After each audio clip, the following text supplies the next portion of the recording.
Hello everyone, this is Pissi Myles again, reporting to you live from Scranton, Pennsylvania, where I am here covering the 2020 presidential election with the Scranton Fringe Festival. And I have two very, very special people here with me today. We have Glynis Johns, who is the founder and CEO of Black Scranton Project, and we have Dr. Councilwoman Jessica Rothchild. Hello kids, how are we doing?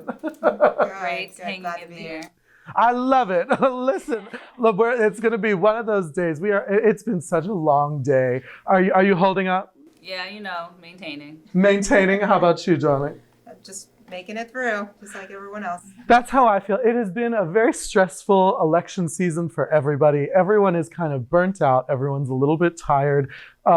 It's been stressful, and for good reason. There's been a lot of craziness in this election cycle, a craziness that we haven't seen before. And there have been so many issues that have kind of come to a head in the last 4 years that now we're finally starting to see action on, and that we're starting to address head on, which is something that we haven't always done in the past. Glynis, you are the founder and CEO of Black Scranton Project. How did that come to be?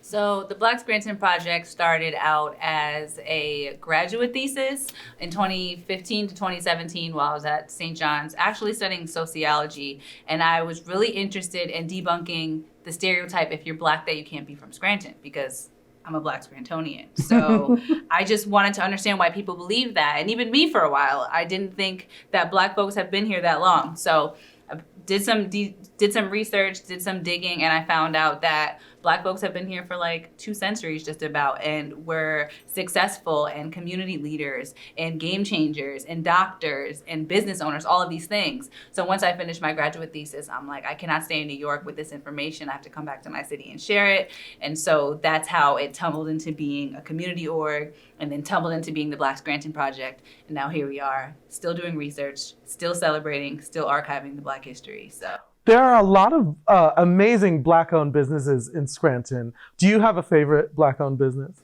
Ooh, they're all pretty much my favorite, but what's the last one you went to? The last business that I went to was Asia's Paradise Soul Food and Sweets. Over the weekend, I got some fried chicken, collard greens, and mac, and it was great as usual. You just spoke to my soul. I was like, I've been on a diet for like a month and a half, and that literally made me cry. Great. I'm just about ready to die thinking about fried chicken. So there's so many amazing Black businesses here, and I patron them all. They're all great friends. And it's so cool now that the business directory is growing, and I'm meeting new people and new businesses all the time. So that's amazing. I love that. I love it, Glynis. Glynis Johns. I joke with her all the time because we were just talking about this. There's obviously a famous actress named Glynis Johns who is, I believe, in her 90s now. 97, my goodness. And the first time I came to Scranton was doing the Big Gay Story Slam. They were like, and Glynis Johns is judging, is the word I was looking for. And I was like, Glynis Johns? And I looked up and I was like, is she still alive? And then I was like, she is alive. I was like, oh my God, is Glynis Johns gonna be at this show? And lo and behold, I got a just as lovely, wonderful person. I'm the other Glynis, okay? You're the other Glynis. You know, like I was saying before, I hope she gets Google alerts about me, because that'd be cool. Or like someone tells her, like, you know, there's this other Glynis in Scranton who's like really cool. But who knows? You're kindred spirits. I love that. And Dr. Councilwoman, how are you doing on this fine day? Good, feeling hopeful, excited. That's good. Yeah, it's election day. I always get like the butterflies on election day, and last year election day was different for me because I was on the ballot, and so I was even more, well, I don't know if I was more nervous because I'm very nervous for our country right now. I'm nervous for myself. Yeah, so it's a different kind of nerves. Yeah, it's different this year, but still just those election day butterflies. It is crazy. So you are a doctor. Yeah, I'm a physical therapist, so I have my doctorate in physical therapy. And a councilwoman. Mm-hmm. And I was saying, I've been teasing her literally since she walked in the door. I was like, I don't know how you find the time. I have one job and I barely do it. So props to you. Props to you. What drove you to become a councilwoman in Scranton?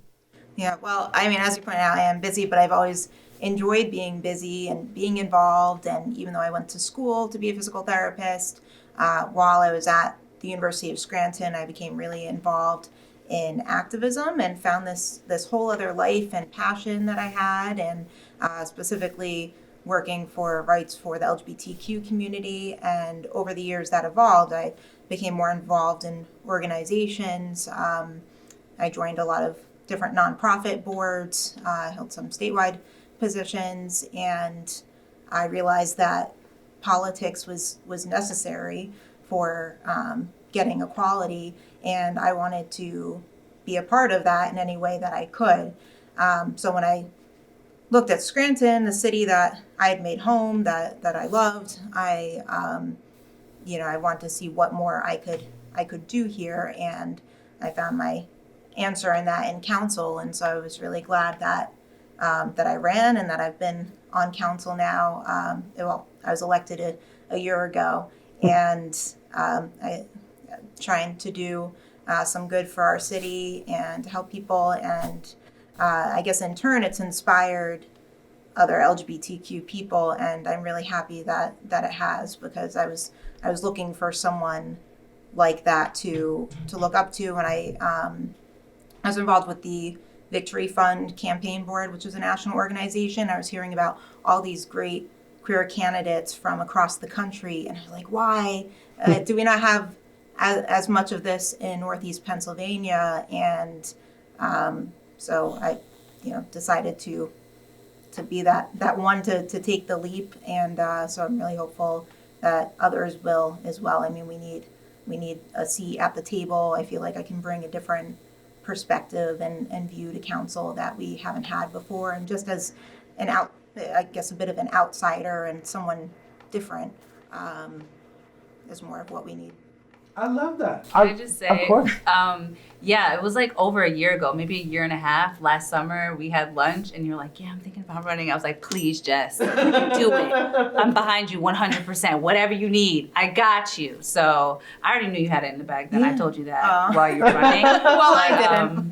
Glad you did. Yeah, I just knew that you'd bring something amazing to the city. So I'm happy that you're my council person now. Like, I love that. So I just wanted to say that I'm like proud of you, and I'm glad that we're turning into more of a progressive city. So agreed. Yeah, well, I'm so happy with the work that you've been doing too. We need people like us around who are going to put in the work and show a different side to the city, and fight for everyone. And also that is not unobtainable. Like, I don't feel like we are anybody who's like extraordinary in a way. I feel like I would argue that. I would mean, argue that there is some extraordinary happening in this room right now. Okay, well, thank you guys. I just feel like, out here doing I was like, I'm not going to let you cop out on this one. There is extraordinary in this room. But it leads me to something I was going to say. I love that both of you kind of came to these positions that you're in through activism. I think activism is a really important thing for young people to be involved in. And it's something I always encourage people, especially people who are part of marginalized communities, whether they're queer people, whether they're people of color, whether they are queer people of color. It is so important to kind of find a community and to become active in it and to see how the world works in that way, because it's a very interesting community to be a part of. And it's so important to stay active and to give back to this community that you're enjoying, and that it's a symbiosis. And something that I love is that I today get to interview two very intelligent, strong, capable women who have risen to these positions, and that is something that is so wonderful. You look at the dumpster fire that is 2020, and we all have to kind of figure out how we're going to get through all of this situation. But to know that there are more women and women of color who are rising to the top and becoming leading, powerful voices is an amazing thing. And it's such a great thing for young people to see, especially young women, or young non-binary people. So I wanted to ask each of you, are there specific issues, and I can imagine that there are there specific issues that motivated you in this election cycle? Obviously, it has been a very contentious cycle all around for everyone. Glynis, were there specific issues that you went into the voting booth deciding this was important to me? Yeah, definitely. A lot of issues: social justice, police reform, making sure that our kids have the education that they need to be successful. These are things that were important to me.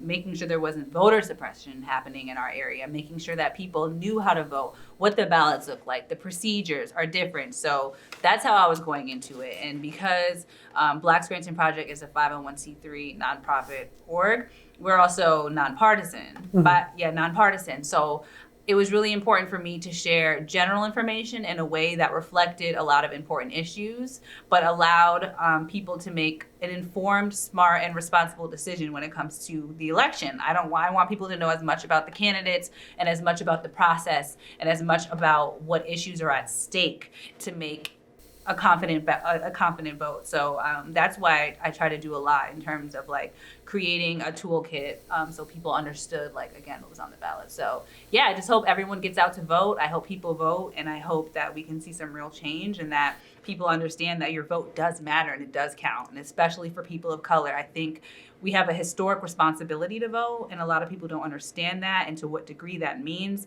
But I feel responsible not only for my vote, but also in the city of Scranton, because I think a lot of people take it for granted. So, yeah. Excellent. I love that. I can't even you said so many wonderful things. Such a perfect answer. I don't need to go, really. No, please. I would love. I do think it's important. I would love to hear. Are there issues that really motivated you in this election cycle? Of course. So, I mean, there's been so many things that have happened over the years that we take a look at and think, well, would this be different with another administration, another president, or other legislators? And I think there's a lot that would. I wouldn't go into all there's so many issues, but for me, it's very personal. So I've felt like people who maybe have a lot of privilege and bias and might not understand their privilege don't see just how much this administration has affected other people over the years. And for me, I mean, it's about fighting for my family and for my marriage, and are those things at risk? And my wife and I are about to have a baby. And congratulations. Thank you.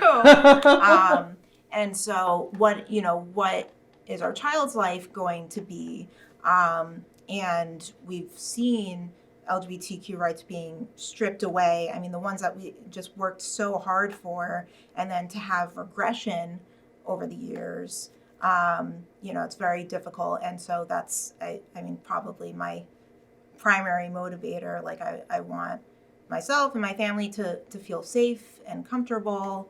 And that always motivates me to vote is what's going to be best for us, and then what's going to be best for the country, because I don't think that we're in a good place. I don't think that America's great again. I think we still have a lot of work to do, and I vote in every election, not just presidential elections. There were a lot of other people on the ballot who have made such a difference, and sometimes we don't see those differences, especially if it's not affecting us directly. But I think staying educated and involved in politics, you get to understanding how much elected officials control and have the power to do. And we hope that it's for the good of everyone, but it's not always. And then it's up to us to hold them accountable. I want to be held accountable as an elected official. You know, if and when I run for re-election, which I mean, I'm only in my first term, I want the feedback. I want people to vote for me because they feel like I'm doing a good job, and that I'll continue to do that. And that's what I want out of my elected officials too. And what do you see as the path forward for this country? Because you touched on the fact that everything is kind of divided right now, and everything is kind of in a state of chaos. And there are so many issues that affect especially marginalized people in our communities. What do you see as the path forward for kind of a healing in this country? Well, I mean, I think it already started in 2016. So many people came together after that election, and we're seeing it now just in like the turnout numbers that are incredible today. So I think people just needed like a kick in the ass to try to make that happen, and more people are running for office, and that's really important. So just getting involved in our democracy, feeling like we're a part of it, and taking back that power, I think is the best path for moving forward. We don't all have to agree either on the issues or on policy, but I just think the more educated and active and involved we are as a society in voting and the democratic process, that's what's going to get us back on track. Agreed. Glynis, do you have thoughts on the path moving forward? Yeah, I just think more people are aware that we have the power to affect change. And I think, again, like what Jess was saying, it's not just the presidents on the ballot. Like in the city of Scranton, you're voting for senators, you're voting for representatives. All of these people are on the ballot. Also, in other states, there are also policies that are on your ballot. So I think people don't take for granted the fact that when you vote, you're actually shifting your local community. And when you shift your local community, that makes an impact. And it's not a top-down thing. I think it's more of a bottom-up. So, I just want people to be more aware that voting is one form of action, one form of protest, and like you should do it, because especially in this area, a lot of people approach me like, where's the protest? And Black Scranton Project is not a protest forming organization. We do community work, right? Mm-hmm. So if you want to protest, I'm telling people recently, like if you're looking for a protest, it's at the polls, sweetie. So go check it out there and see what they're talking about. So yeah, I think there's a lot of ways to get involved. There's a lot of ways to use your voice. And this is one way, and this is a really important way. So where can people locally and even outside the immediate area find information about Black Scranton Project? So you can find information about the Black Scranton Project at blackscrantonproject.org. You can follow us on all social media at Black Scranton. I guess seeing this, it might not be as relevant, but it's still always relevant. If you want to know more information about local election processes, you can go to blackscranton.org/vote, and you can find some information that we have put up there. If anyone's interested in donating, blackscranton.org/donate.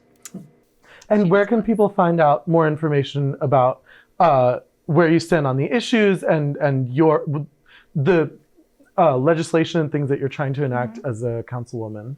Sure. So I do have a Facebook page as a councilwoman. So it's Councilmember Jessica Rothchild.